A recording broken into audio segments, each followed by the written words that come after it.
Hello everybody, yep, we're back on the whiteboard. We're going to be looking at both teams for tomorrow night's game, Newcastle versus Burton. Obviously you've got Burton behind us, so let's have a look how I think they will line up. I think there might be a couple of changes. You might say Dyer coming here, but I think they will go with the 5 at the back with the wing-back system, very tight in midfield, and they'll play the 2 up top. I'd be very surprised if Clough goes with the 1 up top. So the key man, as I've already mentioned, is Kitely, sorry. You know, he's had loan spells out at various clubs. He's been disappointing at people like Wolves, you know, Stoke, he was disappointing. But at Burton, since he's come on loan, he's actually been on form. So he's going to be the danger man that Newcastle will have to keep an eye on, because he's going to be their driving threat. I think what you'll also find as well is I don't think these two will bomb on as much as what you would normally expect, because if you've noticed, I've got them quite high up, so they will be playing very deep, very counter. Burton will take a point from this game, the first time they've ever been at St James's Park. So I think it's more of the emphasis on Newcastle to go out and attack. But, you know, you've still got to be wary of crosses coming in for Jackson Irvine, which the odd occasion, like I said, you might see these get forward, but I don't think there'll be too much.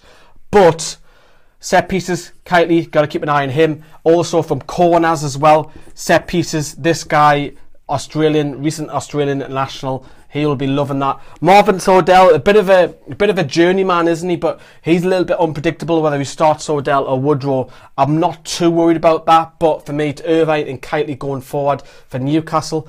For Burton, sorry, but Newcastle need to keep an eye out. Set pieces, of course, Irvine, the likes of Ben Turner, McFadzean, and Messina will be coming up as well. So set pieces, they're all very good at. Newcastle just got to be careful, but attacking emphasis, I don't think they're much of a threat, to be honest. It's just those two players, and keep out the set pieces. But they are going to, like, literally get, if you look at that, they are going to get loads of men behind the ball. It's just, can Newcastle break it down? I think it is going to be a bit of a frustration night. Let's get over at Newcastle. Okay, so we've got Newcastle behind us. So Rafa said on his press conference today that there's no Yedlin and there's no Clark, so that's confirmed.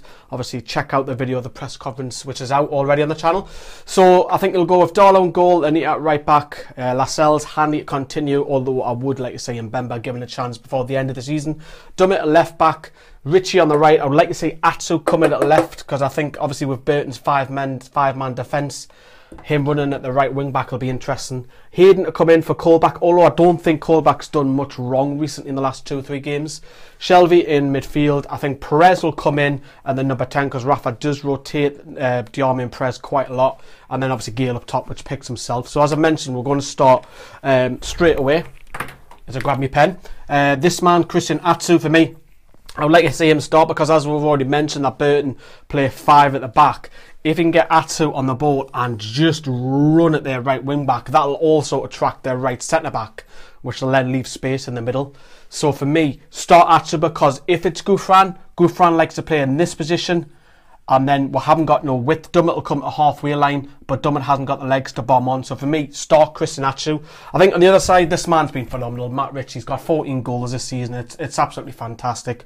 Just let him be what he continues to be, buzzing around, coming in, working his way back. I don't think we've got much to worry about on there. I do think, obviously, whoever plays left wing back, whether it's Lloyd Dyer or it's Flanagan, they're going to be busy anyways with Richie. So the wings also. But I'd like to see Shelvey. Now, last game out, we're seeing Shelvey push further forward, and we're seeing something different, a little bit of a drive, because I think off the top of my head, Shelvey's only got 4 goals this season, which is a bit disappointing. Would you agree on that? So for me, I'd like to see Shelvey bomb on. Yes, he can play the Hollywood balls, but remember, they've got literally 5 at the back and 2 defensive midfielders. Is that always going to come off? No, let's get Shelvey. Let's put Shelvey somewhere. Let's get him bombing on, if I can spell Shelvey right. So let's get Shelvey bombing on at this average position. Let's get him driving forward. Why not? Rafa likes to play the 2 holding midfielders at home, but for me, this game, let's push him on. Let's, Hayden, just do your normal work, you know. Pick off a tackle, pass it, simple. The full-backs, I am expecting Vernon and Anita to bomb on in this game. He got a little bit further forward against Wigan, which was nice to see. But again, I'm expecting Anita to bomb on and supply some more width so Richie can cut in also. Dummett will be asked to do it. Whether we think Dummett's good or not, it's a question mark for you guys in the comments box down below. Everybody says Woes after a left-back. Communication between these two, again, because Lascelles was at fault for the last goal, and it's been a fault this year. But communication again, but Jackson Irvine's going to have these two, handful these two, and obviously you've got Marvin Sordell, which I'm expecting he'll start. We'll be keeping those two interested, but I wouldn't think it'd be too much to worry.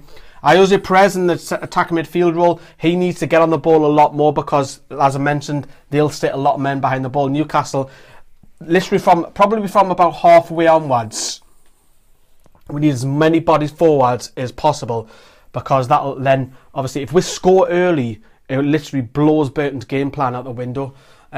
Dwight Gale, give him service. Give him service. That's why I say Atsu, get down that wing. Richie, do your usual thing, cut in. That'll open up space for a neat on the flank. Shelby bomb on Perez, and Gale will get you a goal if he's given service. But if he's not given service, we're going to struggle. We need a plan B. So the plan B for me is either bring on Mitrovic or Murphy if we haven't scored, because Mitrovic will love to play against these lot. He really will. The old classic English type centre forward, isn't he? But I don't think it's going to be pretty. I think we could struggle and nick the win again. I mean, I'll take it right now. If you offered me a poor display when we nick it. There's championship games at night. Brighton play tonight, but Huddersfield play tomorrow at the same time as us, off the top of your head. It might be 15 minutes early, I'm not sure. But they're all playing tomorrow. So obviously one eyes will be looking across to see what Huddersfield and Brighton do tonight. But it's more Huddersfield that we're focusing on. If we can pick up 3 points, again, 1 foot closer at the Premier League. Will it be tight? It is going to be. I think it's plan B.